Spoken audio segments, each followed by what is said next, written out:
এদিকে কোচবিহার দখল তৃণমূল কংগ্রেসের।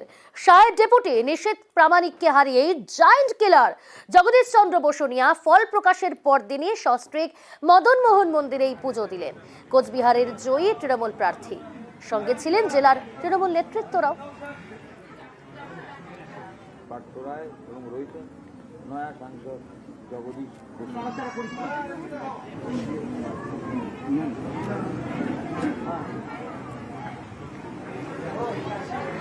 চলছে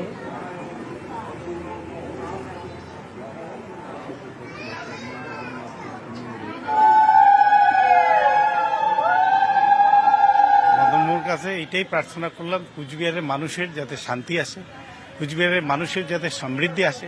যে কাজগুলো নিয়ে মানুষের দাবি দীর্ঘদিন ধরে কুচবিহারে উঠেছে, যেমন তোরসার সড়ক দ্বিতীয় সেতু, এটা অনেকদিন ধরে ফাঁসিরঘাটের মানুষের দাবি, সেটা নিয়ে আলোচনা করব।